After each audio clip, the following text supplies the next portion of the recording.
I will stop talking and I want to introduce Dr. Walter McDougall,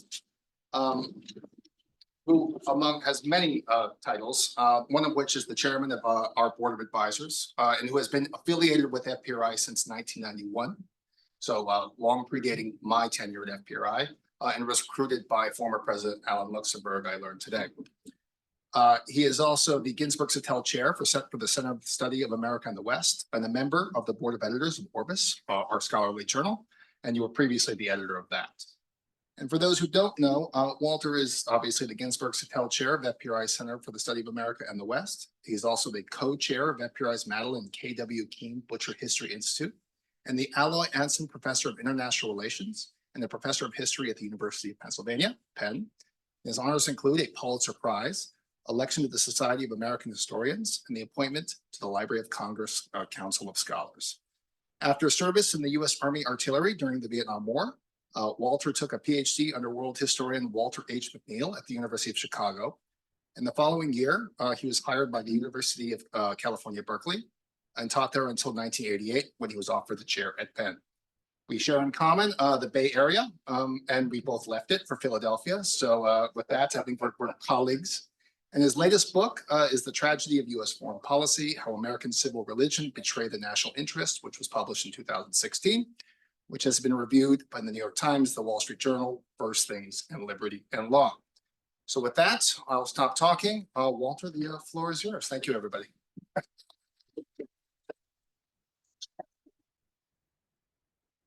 Good afternoon, ladies and gentlemen. Thank you very much, Aaron, for that generous introduction.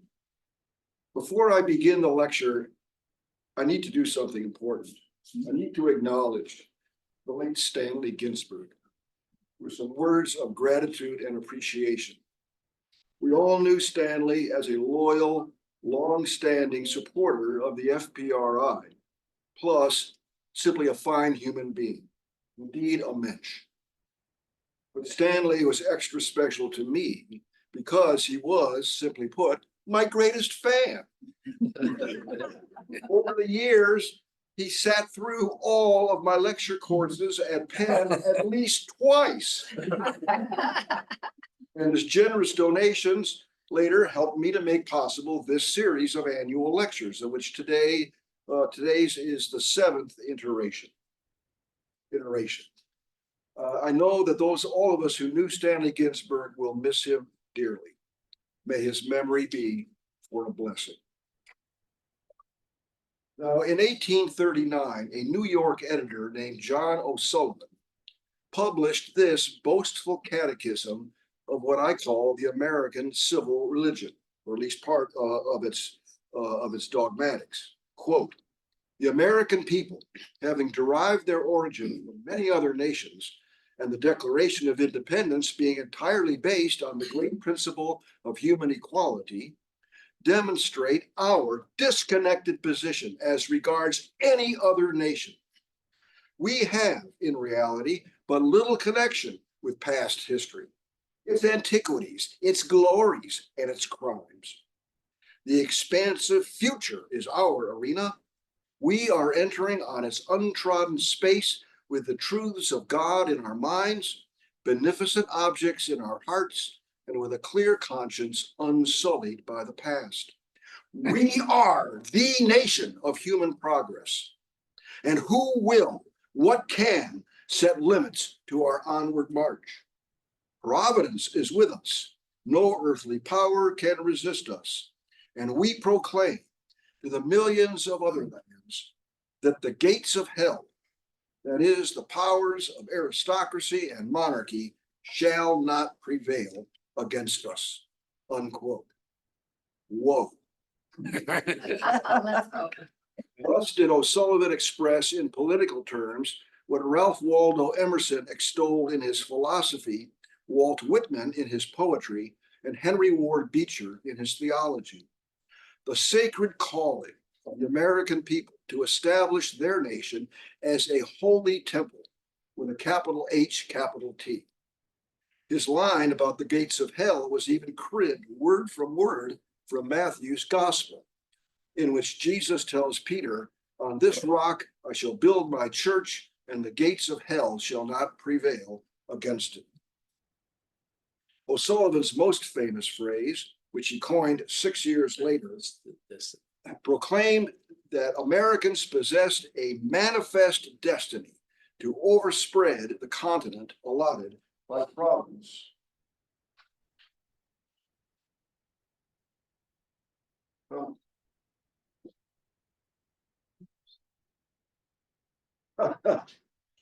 Technology. all of a sudden, I can't get it to work. Manifest destiny became the motto of the expansionist movement, or really the mood, which captured Americans in the 1830s and 40s, and was later allegorized in an iconic painting, which was supposed to be on the screen, by John Gast, depicting the westward expansion of American civilization, as Indians and wild animals retreat before ambitious pioneer families led by the Angel of Liberty bearing her book of law. You know what's wrong? Yeah, I'm getting it. Good. It's a curious phrase, manifest destiny, and the more historians try to pin down the mood it expressed, the more elusive it becomes. Such is the case with moods. Destiny is vague enough, implying some destination, lying somewhere in the distant future. But the word manifest is derived from the Latin manifestus, from which we get the word manifesto. And it means to be struck or gripped by the hand. Therefore, manifest destiny is paradoxical, a sort of here and now future, or a tangible abstraction. Now, to be sure, growth was already a robust national tradition. I have a map here that we hope we'll get to pretty soon. In 1803, President Thomas Jefferson's Louisiana Purchase had doubled the size of the United States. In the War of 1812, the Yankees overcame Native American resistance, plus a determined British war effort, which climaxed at the Battle of New Orleans. In 1819, Secretary of State John Quincy Adams persuaded the Spaniards to cede Florida, as well as their claims to the Pacific Northwest. To be sure, some Americans suspected there might be limits to their nation's growth. After all, it had taken the explorers Lewis and Clark 18 months to cross the continent, while a sea voyage to the Pacific Ocean took 4 to 6 months. It seemed that the federal government could never wield effective control over such distant lands. Well, what enabled Americans to imagine a continental destiny was industrialization, which yielded the technologies for a transportation revolution. Canals and roads came first, followed by railroads, with 5,000 miles of track already laid by 1845. Yeah. Samuel Morse's, oh, there we are. Thank you.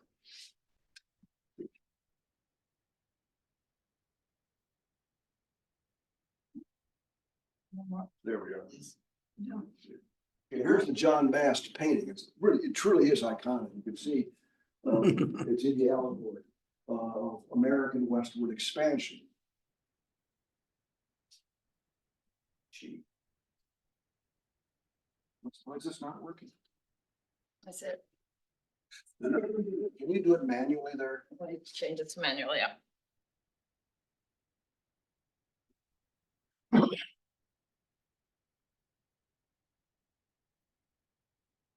Okay, here's the map of American expansion. The original United States, Louisiana Purchase, the cession of Florida, and the disputed Oregon here in the Northwest. Next one. Okay, here we have the transportation revolution, and you can see the railroad lines that had already been laid as early as 1850. Samuel Morse's telegraph also entered service in 1844. Steamboats and steam-assisted sailing ships were freeing mariners from their ancient thraldom to trade winds, currents, and tides.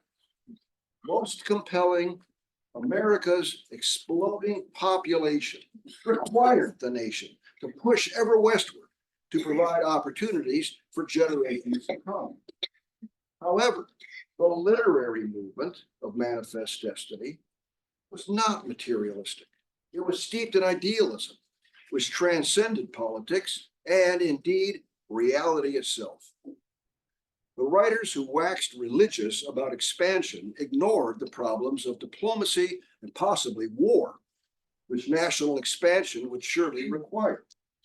Indeed, they ignored the question of ways and means altogether, as dreamers of destinies usually do. Rather, they held that America's temple of liberty would expand naturally through the peaceful spread of pioneers.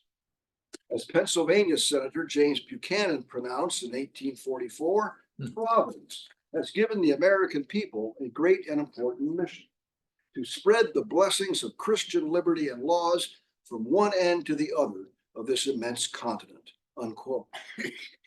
That mission filled British statesmen with foreboding. Had not Napoleon Bonaparte, upon selling Louisiana to the United States, prophetically remarked, "I have given England a rival who sooner or later will humble her pride," unquote. Next slide. To be sure, when Queen Victoria was crowned in 1837, the British Empire bestrode the world as a virtual hegemon. The United Kingdom was the leading industrial, commercial, financial, naval, and colonial power in the world. The Royal Navy dominated the seven seas. British merchants presided over an informal empire which encompassed the newly independent countries of Latin America. The British still had a looming imperial presence in what would become Canada and still policed the waters of the Caribbean Sea. Moreover, London had never recognized the legality of the Louisiana Purchase, or that American pretense known as the Monroe Doctrine. Next slide. Yeah, this is there's a theme which ran like a thread through all of my lectures. Here's the title slide to last year's lecture. The theme was to contain the United States, or at least to delay its emergence as a peer competitor. The War of Independence, the War of 1812, and Britain's duplicitous diplomacy regarding Latin American independence. They'd all been efforts to try to check the Americans' growth. During the 1830s and 40s, the loci of Brother Jonathan's efforts to stymie Uncle Sam shifted to two new parcels of real estate, beginning with Texas. So keep your six-shooter, the handgun patented by Samuel Colt in 1835. Keep your six-shooter locked and loaded and saddle up your ponies. This is indeed a rollicking tale. Why were Americans so sure their values and institutions were superior to others? The proof seemed obvious, as the United States bustled with fecund folks who were developing their land resources and new technologies. Next slide. Whereas the Spanish Empire had done nearly nothing to develop its mostly vacant northern provinces. Nor did the Republic of Mexico, which achieved independence in 1821. To be sure, Mexico was an empire whose land area was roughly equal to that of the United States, whose population was 2/3 as large, and whose economy, especially precious metals, attracted foreign investors. Not surprisingly, British statesmen realized that promoting a stable, robust, and well-armed Mexican government was the best way to frustrate American continental design. But alas, the Mexicans proved scarcely able to govern themselves, given in part the handicaps bequeathed by Spanish rule. 80% of the population consisted of Native Americans or mestizos, excuse me, most of whom were illiterate peons bound to the landed estates of hidalgos. The Spaniards left behind just one decent road, which connected the port of Veracruz to Mexico City and was routinely preyed upon by bandits. Many of the founders of Mexico had been inspired by the liberal Spanish Constitution of 1812, but liberalism was anathema to the Mexican aristocrats, army, and Catholic Church. Mexican politics became a revolving door as generals and demagogues overthrew each other and plundered the public purse. Nevertheless, the British, who had been lusting after the wealth of Spain's New World Empire for over 2 centuries, took advantage. Britain was the first country to recognize Mexican independence, and the British cheered when Mexico abolished slavery in 1829. For just 4 years after that, Parliament would free the enslaved Africans on Britain's Caribbean islands. British banks invested millions of pounds sterling in Mexican mines and industries and loaned the governments in Mexico City millions more. In short, the British acquired a big economic as well as strategic stake in Mexico's future. Next. Meanwhile, another theater of immense proportions had opened up in the so-called Oregon Territory, straddling the Columbia River Valley. Britain's fur trading Hudson's Bay Company claimed the region in its entirety. But the United States also claimed Oregon, and a trickle of Yankee farmers began to settle in the fertile Willamette River Valley. When the Oregon Trail was blazed around 1840, the trickle became a steady stream, prompting Senator Thomas Hart Benton of Missouri to regale Congress with tales of the rich soil, the soaring timber, the sheltered harbors on Puget Sound. But diplomacy failed to resolve the boundary dispute.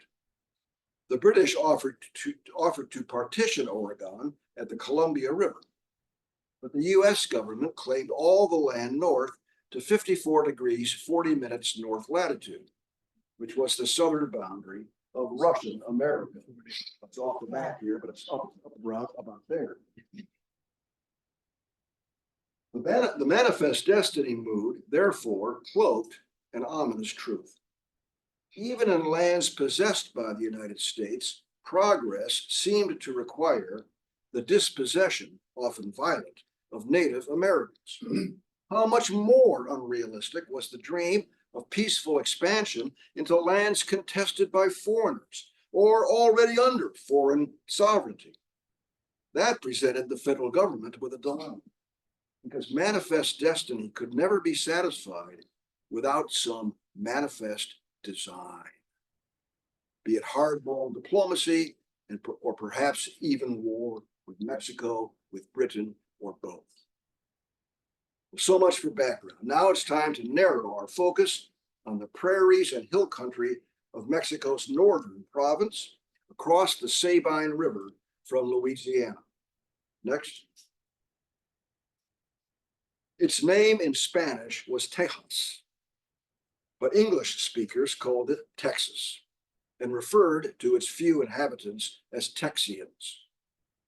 As late as 1820, the province was nearly empty, save for the fierce Comanche and Apache tribes. But during that year, the final year of Spain's rule in Mexico, the frontier governor of Texas made a fateful decision. American pioneers, he thought, are sure to infiltrate Texas sooner or later.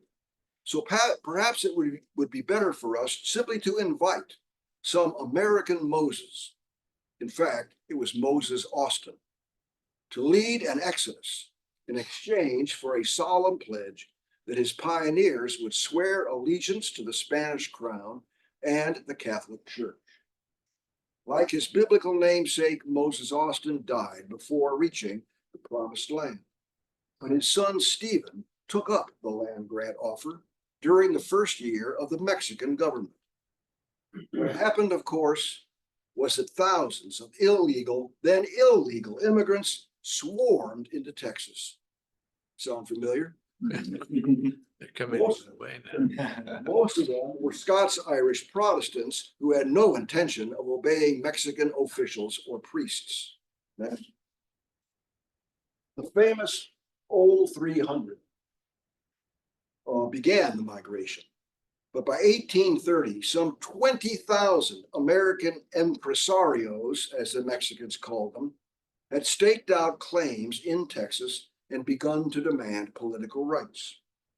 In 1836, the friction burst into flame when General Antonio Lopez de Santa Anna seized power in Mexico and replaced its liberal 1824 constitution with an authoritarian charter. Texians responded predictably. Like the Patriots of 1776, they protested the tyrant's intolerable acts. They mustered a militia. When the tyrant tried to impose his will, the Texians elected a Congress which declared independence. Santa Anna marched 1,360 soldiers across the Rio Grande and began his campaign by massacring the Texan garrisons at Goliad and at the Alamo in San Antonio. Next. The rebels, numbering just 900 men, retreated northward under the leadership of Sam Houston.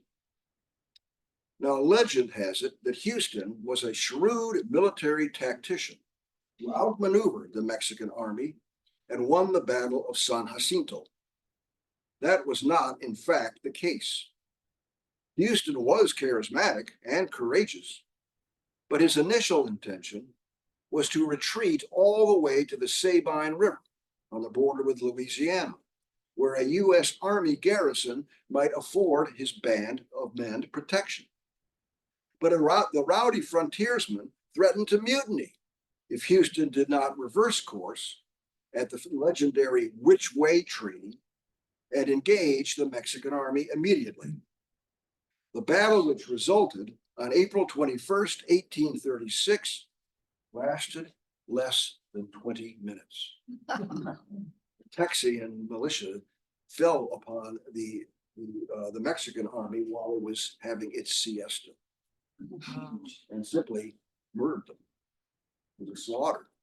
I mean, it was a military battle, but it was effectively a slaughter. 858 Mexicans were killed or wounded, and another 300 were captured at the cost of just 11 Texan casualties. Santa Anna, who was captured hiding in the weeds, promised to recognize Texan independence if they allowed him to go back to Mexico. Well, he did, but he soon broke that promise. But neither he nor any other Mexican leader was able to mount another invasion of Texas. Next. As a result, the Texians, now known as Texans, were at liberty to found a republic. They did so in a makeshift capital city in quotes, because it was really just a roadhouse, a stable, and a few wooden huts, called Washington on the Brazos. And there they elected Houston their first president. The capital would not move to the town of Austin, Texas until 1839. Now, Houston was a man as big as his reputation. He was 6 feet 6 inches tall, which was gigantic in the 19th century. A heroic veteran of the War of 1812, Houston had served as governor of Tennessee prior to moving to Texas. He was also a notorious womanizer and alcoholic. In fact, the Cherokee Indians, with whom Sam Houston went native for several years, bestowed 2 nicknames on him: the Raven, for his taciturn guile, and the Drunk, which speaks for itself. After 1836, Houston's abiding goal was American statehood.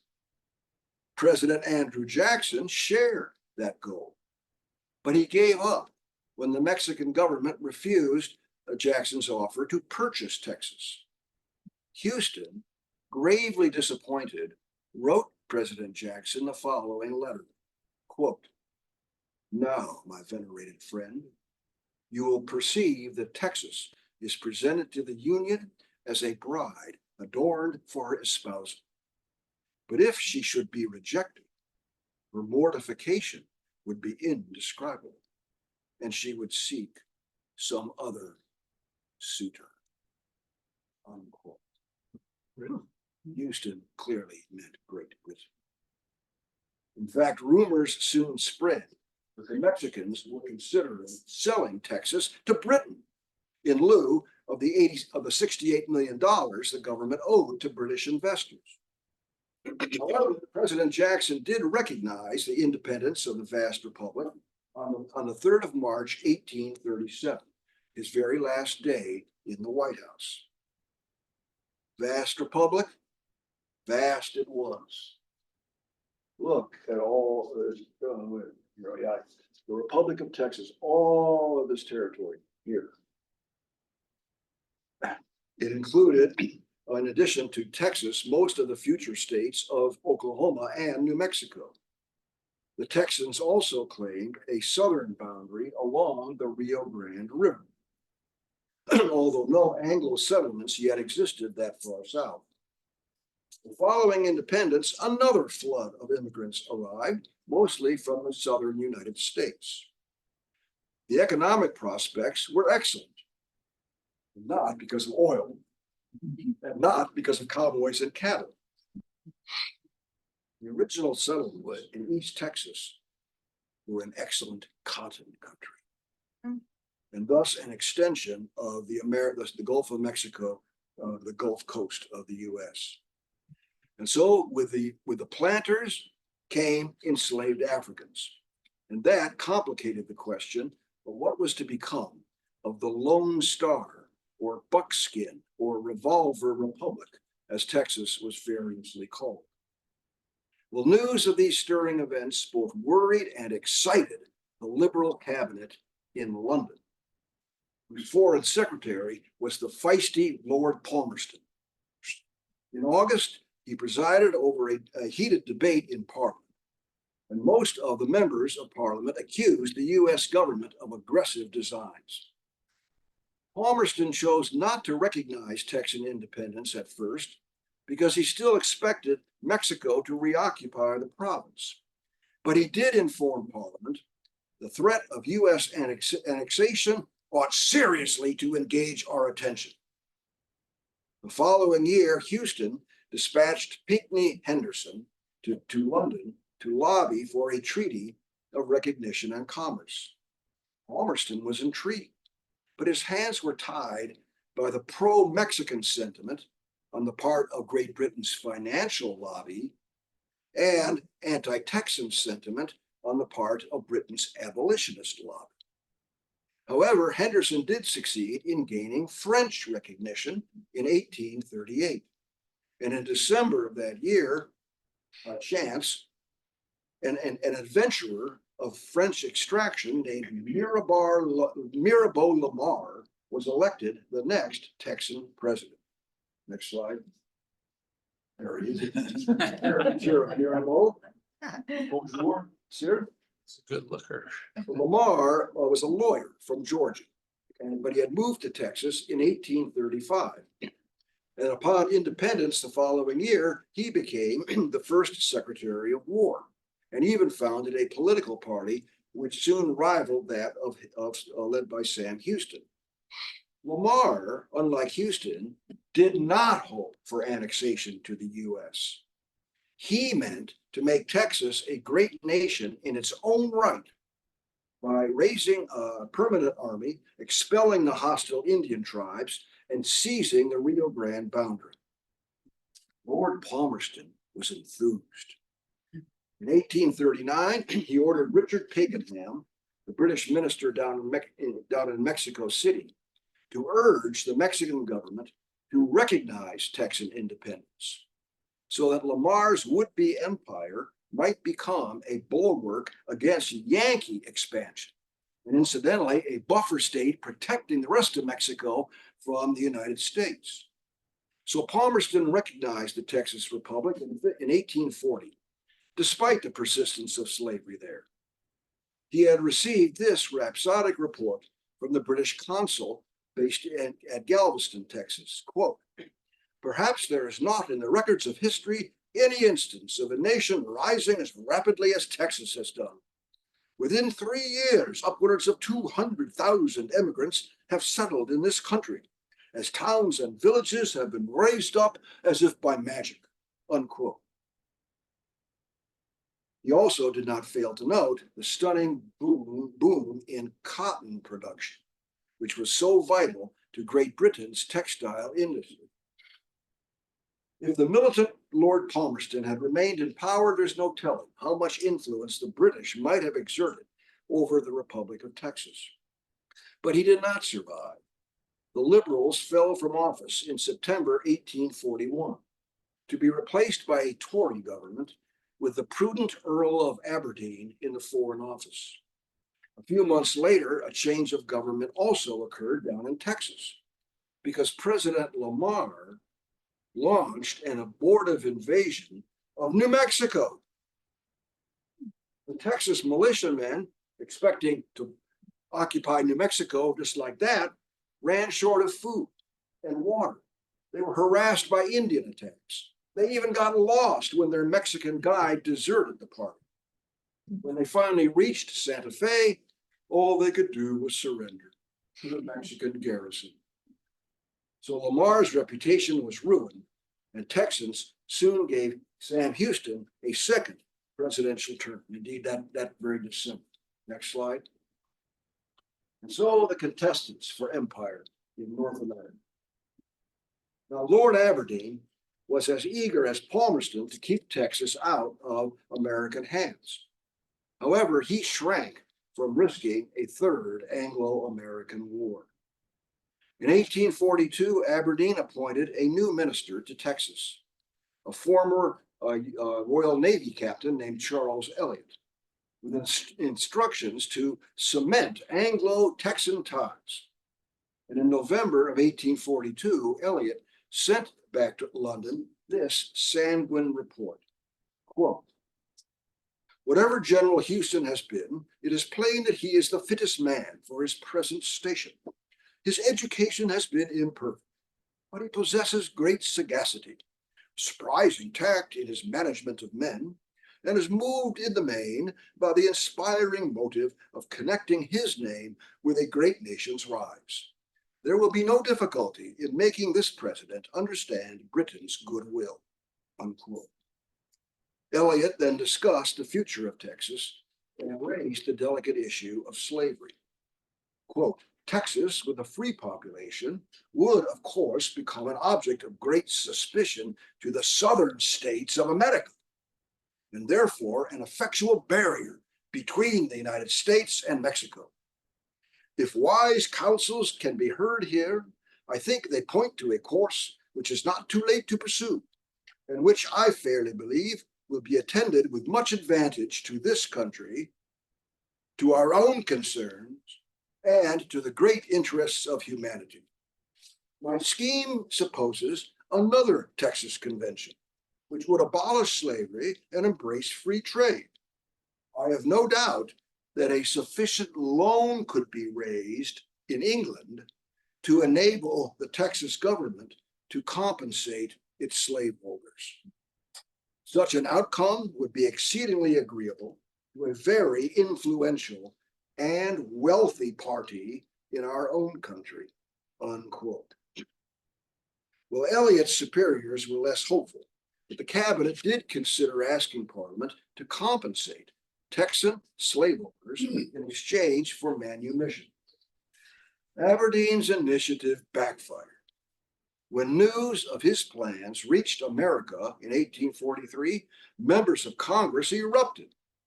The prospect that the British might persuade Texans to abolish slavery was, quote, "a clap of thunder in a clear sky," in the words of Senator Benton. South Carolina Senator John C. Calhoun warned, "Aberdeen is leaning heavily on the Mexicans to recognize Texas and Texan independence, and he's urging the Texans to emancipate their slaves." While an American diplomat reported from London that the English were leading, quote, "a general European conspiracy to thwart the rise of America's new world power and destiny, especially in Texas, unquote. Now, one might assume that the US government would leap at the chance to annex giant Texas. So why did it not? The answer was to be found in the sectional conflict, beginning to tear at the vitals of the body politic. For if manifest destiny was one powerful mood sweeping the nation, abolition, or at least the restriction of slavery to those states where it already existed, was another mood sweeping many Americans in the North. Next.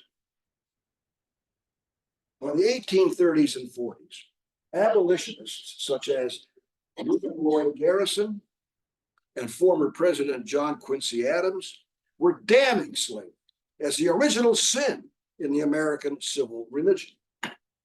To be sure, a majority of Northerners, let alone Southerners, Southern whites, considered abolitionists to be fanatics, wacko, madmen. After all, abolition would entail a massive assault on private property. It would be a massive assault on the integrity of the United States Constitution. Indeed, it might even be an assault on the Union itself, if some Southern states chose to secede. However, most Northerners did oppose the extension of slavery into new territories or states. Now, during the 12 years when Andrew Jackson and his protege Martin Van Buren occupied the White House, their opponents had founded a new political party called the Whig Party. The Whigs' platform included protective tariffs against foreign goods and federal funding of internal improvements, a program which Kentucky Senator Henry Clay called the American System. He was the MAGA of his day. The Whigs were a truly national party with a northern wing called the Conscience Whigs, who opposed the extension of slavery, and a southern wing called the Cotton Whigs, who favored it. In 1840, their candidate, William Henry Harrison, won the presidency, only to die after a month in office. So Vice President John Tyler, he was called his accidency, the first vice president to accede to the presidency. Tyler had been a former Democrat. The Whigs had tried to balance their tickets, so they brought this former Democrat from Virginia on as vice president. And so he was really a Whig in name only. And that made him an instant lame duck. Therefore, the leadership of both parties was up for grabs during the very years when the future of Texas was contested. The rumors of British intrigues moved Tyler to act. He opened negotiations with Stephen Van Zandt, the Texan minister to the United States, in October 1843. But he found Van Zandt strangely coy. Well, unbeknownst to President Tyler, the Texan had been instructed by his boss, President Houston, to drive a hard bargain with the US on such issues as defense, boundaries, and federal assumption of the Texan debt. He had also been told to drop hints that Houston was discussing these same issues with the British as well. In short, Houston was playing a clever double game, which raised Aberdeen's hopes, but which caused him to overplay his hand. For the more the British pressed their own agenda, the more incentive they gave Americans to consider welcoming Texas into the Union. Well, by February 1844, Van Zandt and Secretary of State Abel Upshur were close to completing a draft treaty of an annexation when a fluke accident occurred on the Potomac River during the launch of the USS Princeton. One of the warship's cannons exploded, killing 6 dignitaries, including Secretary Upshur. But the treaty was finished by April, whereupon Tyler sent it to the Senate urging ratification. Quote, if annexation should fail now, it will in all probability fail forever. I have strong reasons to believe that instructions have already been given by the Texas government to propose to the government of Great Britain forthwith, if the treaty should fail, to enter into its own treaty of commerce and alliance with Great Britain, unquote. Wow. It seemed likely, therefore, that the treaty would pass, but it didn't. Next slide. Well, by then, the 1844 campaign was in full swing, and politics made annexation inconvenient. The Whigs had nominated Henry Clay and approved a platform which did not mention Texas at all, lest anyone's feathers get ruffled over slavery. While the Van Buren Democrats were loath to grant President Tyler a victory, and the abolitionist bloc, needless to say, reviled what John Quincy Adams called a misbegotten and illegitimate progeny.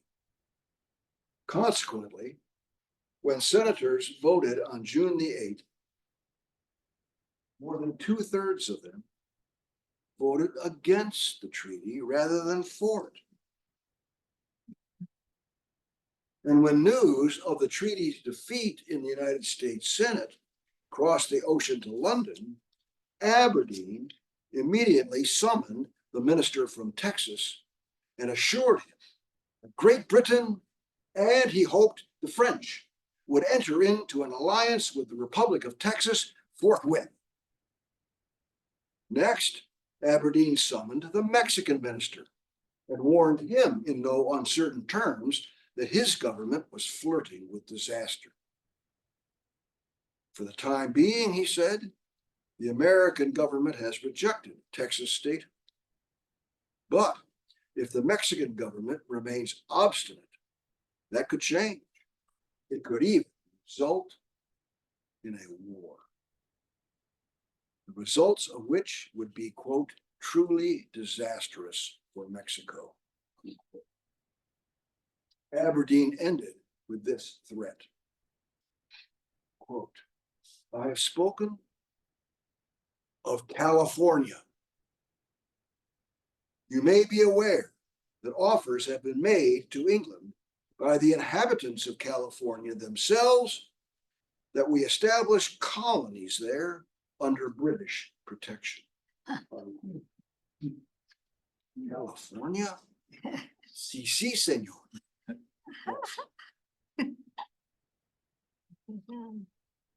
Alta California, or Upper California, as opposed to Baja, had been founded by Franciscan missionaries in the historic year 1776. But as late as the 1840s, California was still a derelict province. Its population numbered less than 100,000 Native Americans and some 12,000 Hispanics. The Californios, these are the days of Zorro, if you remember the old TV show. The Californios had come to resent the distant, corrupt regimes in Mexico City and to fear the prospect of someday being swamped by Yankee pioneers. Next. Now, back east, many Americans had been educated about this strange province called California. Educated by sailors, such as the naval captain Charles Wilkes and Richard Henry Dana. They had both rhapsodized in print, as well as John C. Fremont, the pathfinder who explored California overland. They had all rhapsodized in print about the beauty of this coastal province in California and its economic potential, especially magnificent harbor on San Francisco Bay. By 1844, several thousand American pioneers had veered off of the Oregon Trail and settled in the Sacramento River Valley. One of them even wrote this, quote, "Let the tide of immigration flow toward California, and the American population here will soon be sufficiently numerous to play the Texas game," unquote. So much more, very much more, was at stake in the maneuvers among Great Britain, the United States, Mexico, and Texas. But Aberdeen's minister in Mexico City continued to be thwarted by the tumult among Mexico's many political factions, most of which were very anti-American. In the words of historian David Pulitzer, quote, "In June 1844, for instance, after months of cockfighting and loafing around, and now accompanied by his new wife, General Santa Anna entered Mexico City in a triumphal procession, his coach drawn by Indians dressed up as Aztecs. In the course of a long fiesta, Santa Anna dedicated a heroic statue of himself with an outstretched hand pointing toward the Texas province he meant and promised to reconquer," unquote. Well, Santa Anna's latest tenure in office didn't last long. In December, he was overthrown in another uprising led this time by the Puros, or Liberal Party. And the Puros proved to be just as anti-Yankee as the conservatives or the military. Next election. By then, the American presidential election had occurred. The Whigs had nominated Henry Clay. He's often called the most prominent American politician never to become president. He ran 3 times, lost every time. His Democratic equivalent would be William Jennings Bryan toward the end of the century. And Clay, of course, was a frontiersman from Kentucky, like Andrew Jackson. He was very popular among the Westerners. But the Democrats had been divided among various factions. One favored Van Buren. They wanted to renominate Van Buren. Another favored John C. Calhoun. Another, Buchanan of Pennsylvania.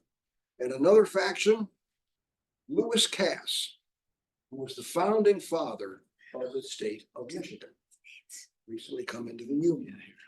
So former President Jackson pushed to the fore his own Tennessee protege, James K. Polk, who won the nomination on the 9th ballot. Polk then launched a feisty campaign calling for the re-annexation of Texas, which implied that John Quincy Adams had foolishly bargained away that province in 1819. Wasn't true. And he called for the re-annexation of Oregon. Polk's campaign slogan, you may know, was 54-40 or fight. Meaning the United States would claim the Oregon Territory all the way on up to the Russian-American boundary, and damned if the British resisted, why the Americans would go to war. Well, Polk squeaked out a narrow victory, but he declared it a mandate for manifest destiny. The lame duck Tyler agreed and decided to try to push through the annexation of Texas under his own watch, simply to kind of leave a legacy for himself.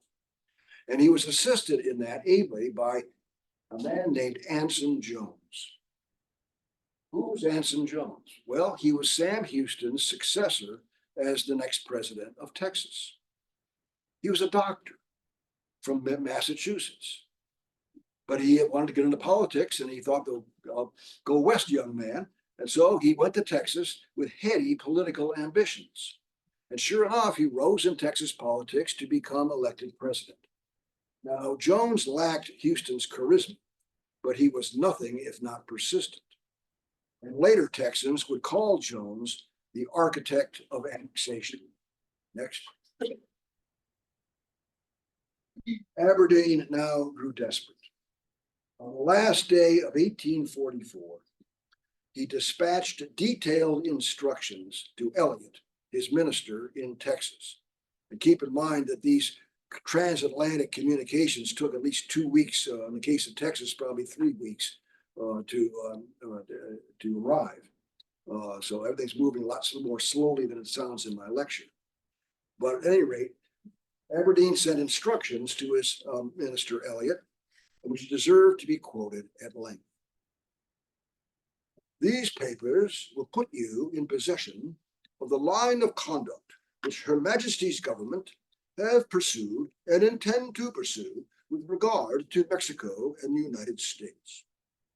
It is to urge Mexico by every available argument to recognize without delay the independence of Texas as the only rational way to secure the interests of Mexico, to which country the annexation of Texas by the United States would be ruinous. We consider independence to be of the highest importance for Mexico, for Texas herself, and eventually even for the United States.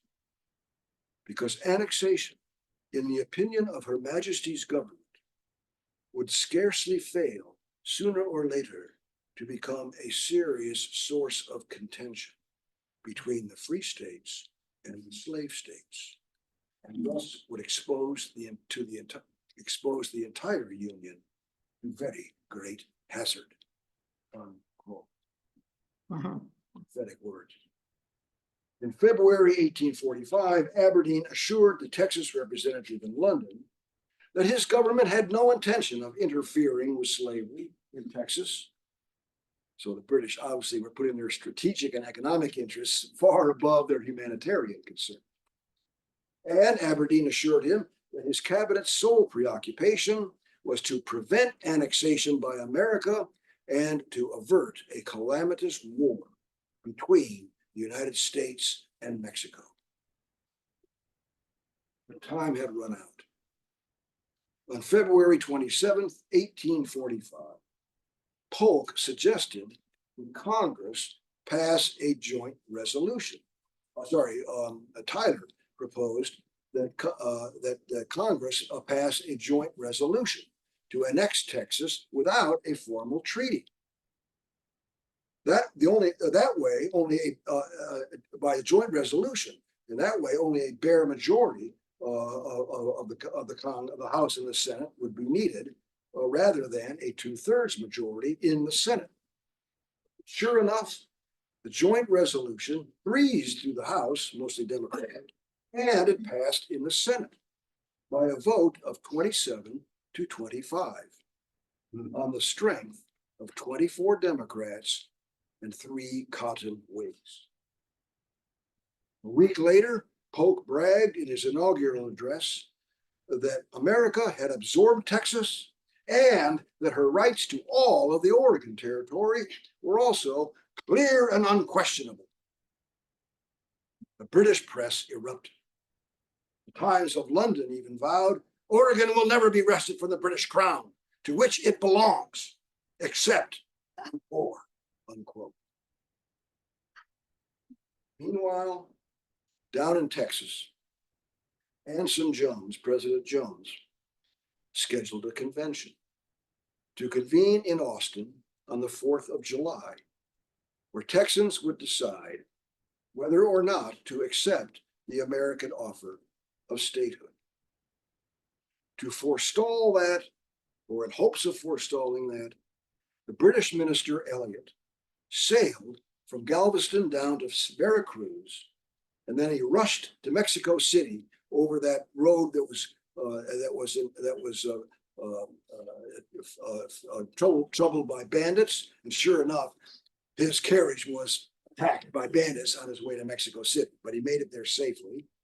And there he earnestly negotiated with the Mexican foreign minister and finally persuaded him to concede independence to Texas, only to have the Mexican Senate overrule the foreign minister.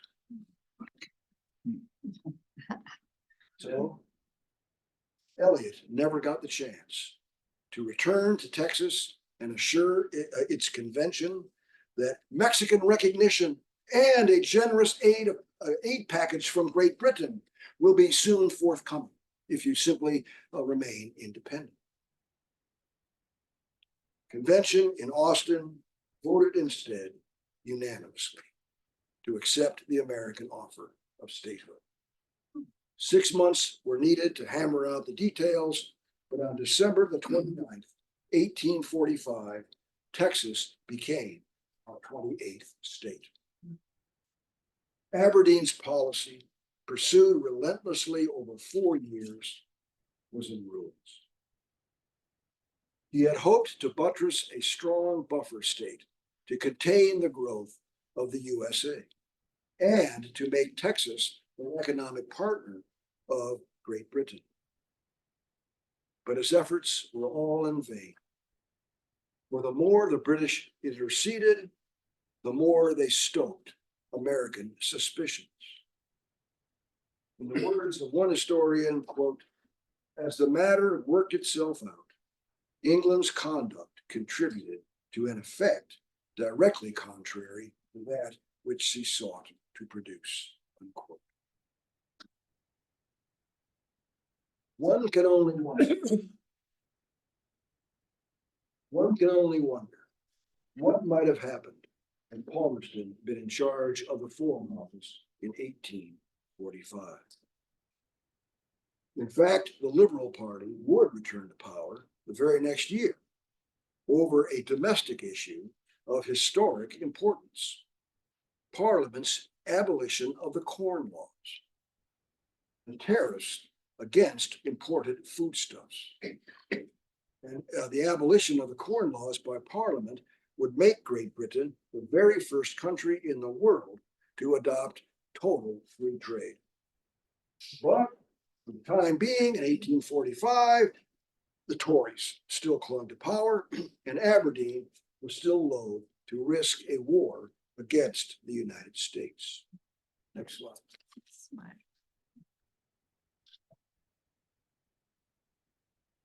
In the fall of 1845, the American consul in Monterey, California, Thomas Larkin, reported to Washington City, as it was still called, that the Hudson's Bay Company, the British in other words, had begun to supply the Hispanic Californios with arms and money with the intention of stirring up a secessionist movement in order to place California under a British protectorate.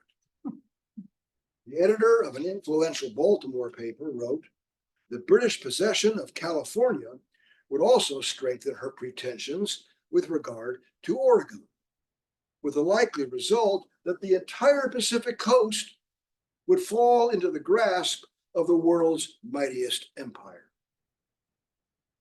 That was enough to get President Polk to act. He ordered Consul Larkin to arm the American settlers in California. And he ordered Commodore Robert Stockton to reinforce the US Navy's Pacific Squadron. Meanwhile, Polk was in a quandary regarding Oregon. His campaign slogan notwithstanding, he seriously doubted that Congress would fancy going to war over the empty wilderness north of the Puget Sound. By contrast, the Willamette Valley south of the Columbia River was filling up fast with Yankee farmers. So Polk adopted a common sense proposal first made by John Quincy Adams. Why not just extend the existing boundary of the United States at the 49th parallel all the way to the Pacific? When that démarche reached London, Aberdeen consulted with the officials of the Baring Brothers Bank and the Hudson's Bay Company directors, and he learned that the British businessmen were amenable to a partition of Oregon, so long as Vancouver Island remained in the hands of Great Britain. A draft treaty to that effect crossed the ocean, arriving in June of 1846. Polk did not endorse the cession to Britain of what would become British Columbia, but he did forward the treaty to the Senate. And the Senate, on its own authority, gave its advice and consent by a vote of 37-12. Now, Congress certainly had no desire to go to war with Great Britain over these forests up there in the Pacific Northwest. But another reason for the American climb down was that 1 month earlier, Congress had declared war on Mexico. Now, when Texas became a state, the Polk administration claimed that its frontier extended all the way to the Rio Grande.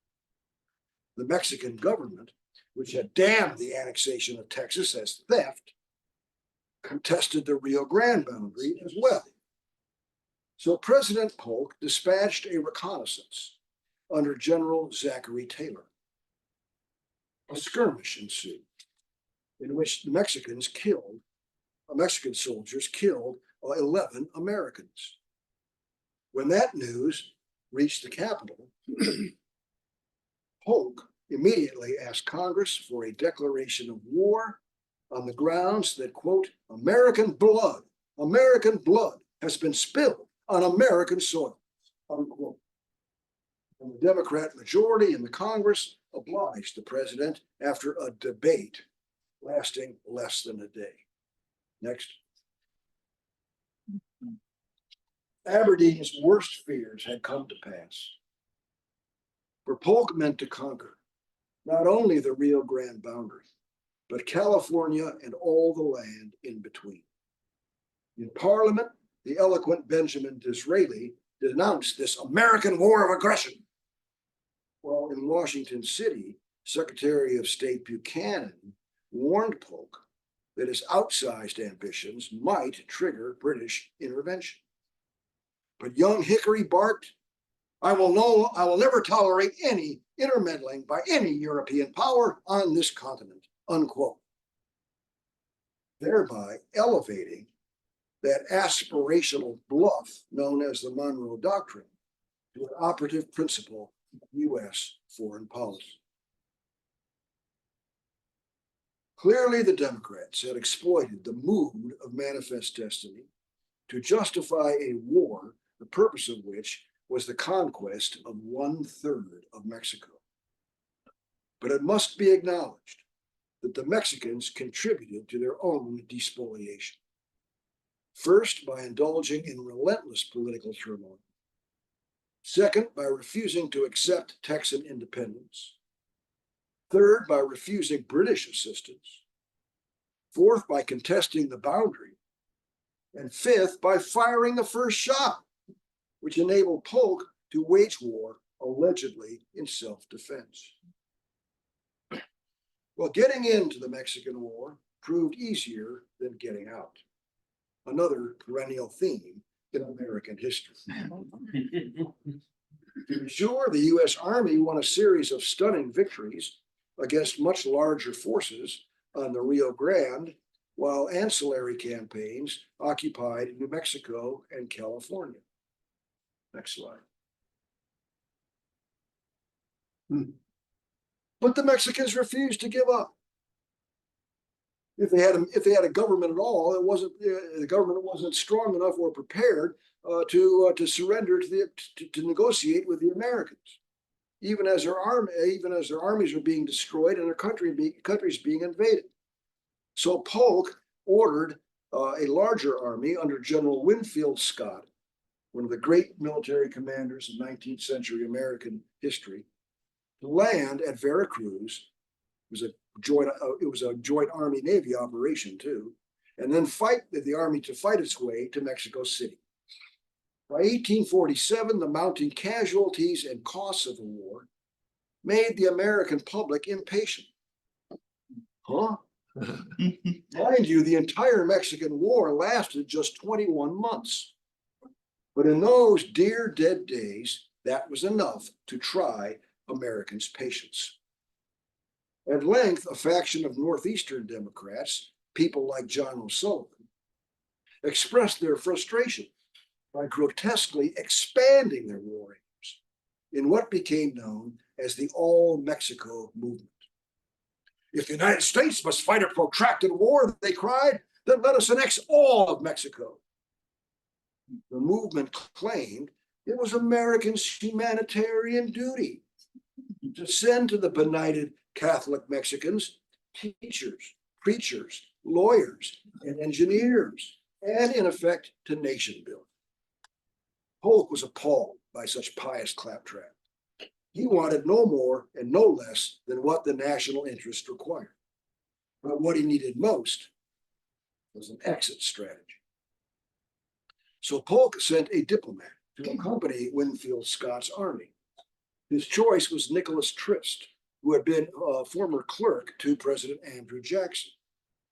Evidently, Polk hoped that a statesman with solid democratic credentials might steal some of the glory from Generals Taylor and Scott, whom Polk rightly suspected were Whigs with presidential ambitions.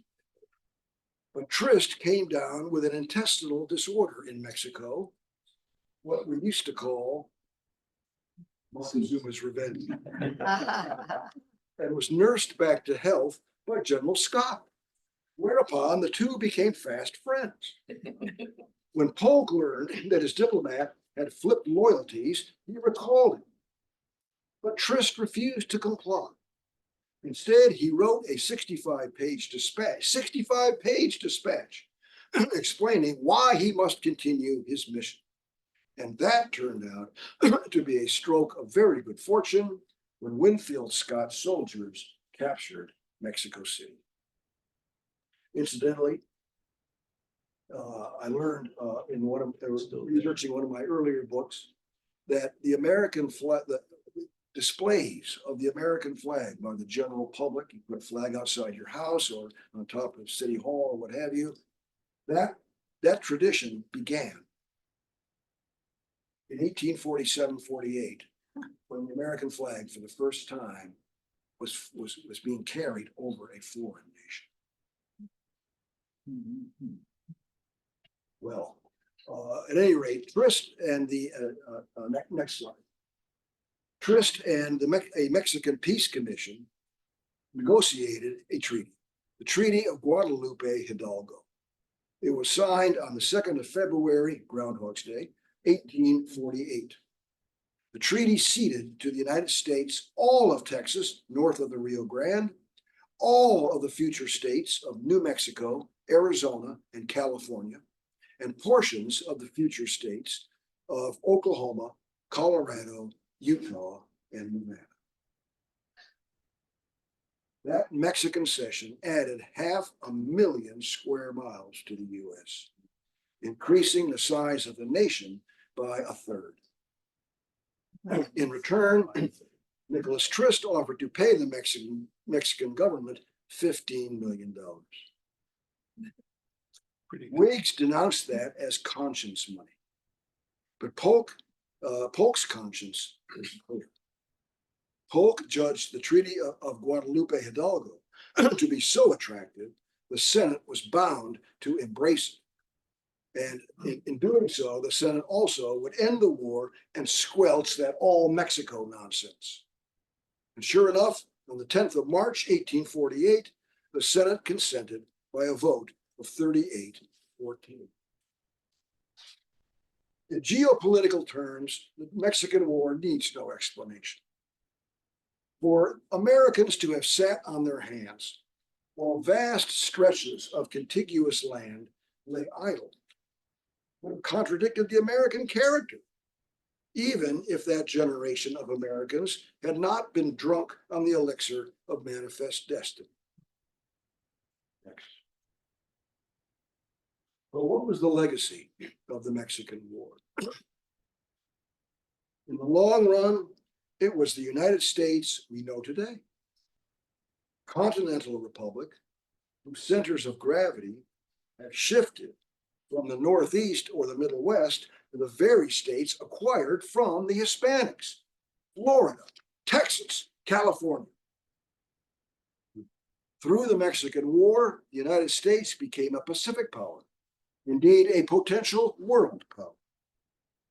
But the short-term legacy was catastrophic. Ralph Waldo Emerson likened the annexations to drinking a dose of arsenic. James Russell Lowe quipped, "They just want this California so as to lug new slave states in." And Albert Gallatin, an aged man who had served as Thomas Jefferson's Treasury Secretary, he lived to 1848 to write that the allegations of manifest destiny are but a pretense to disguise ambition, cupidity, and vanity, unquote. In fact, no sooner had Americans realized their destiny than they dropped their pretense of unity and began to ask what Almighty God intended their nation to become. An empire of liberty, an empire of slavery, or a house divided, teetering on the brink of a terrible civil war.